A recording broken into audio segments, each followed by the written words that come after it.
In the moment of attack, if you don't have attitude, skills, and plan ready, compliance may be your best bet.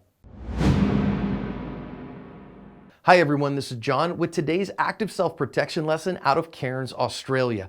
Here we're going to see a man who is victimized by an attacker with a gun simply because that guy did not get a discount on his phoned-in pizza order.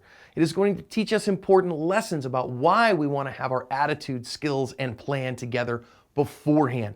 Also about controlling the distance if we choose to use those 5Ds plus 1, and if we don't have those skills, about compliance being our best bet. So what we see here is this guy's angry about his pizza, and if you go read the news story, he was angry that he could not use a coupon for his call-in order, and therefore he pulls a gun on this poor store employee who didn't have anything to do with that fact, apparently. Again, go read the news story. It's got all the details here. And he's going to point a gun at him and tell him he's all upset about a coupon, guys. This is like $1 or $2 that he decides that it's an affront to his ego, and he is going to pull a gun on the guy. Now if you look at the employee, he's kind of got his hands up like, oh no, what do I do here?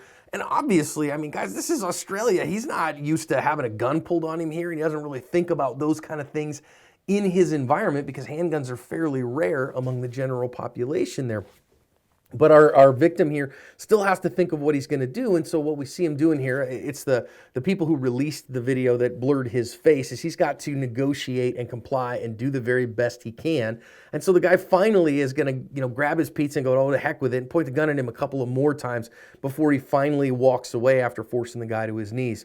Let's go back and think about a couple of significant lessons on this one. The guy pulls a gun out and he gets it real close to him here. And I do want you to notice how close he has the gun to him.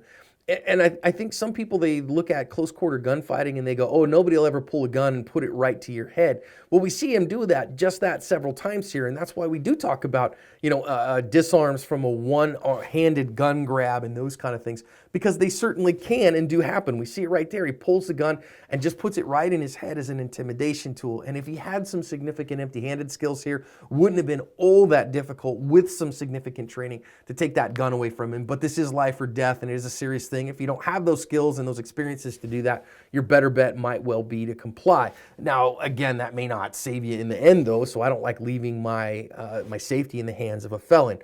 Now, as he's going back there, you see him kind of putting his hand out like, hey, man, keep that gun away from me. And that is actually pretty common. One of the things that we see there is that people will put the hand up in order to stay away from him, and it actually can be fairly effective. Now, the guy's going to actually, just a second here, going to force him to the ground and force him to his knees.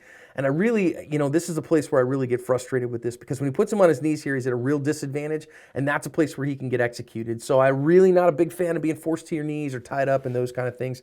But because he didn't have any skills here, compliance was probably his better option. Thankfully, this guy just wanted to intimidate him. He didn't actually mean to use it. But let's think about, if somebody pulls a gun on us, do we have the empty-handed skills and the cool under pressure in order to use those empty-handed skills to cover our asp?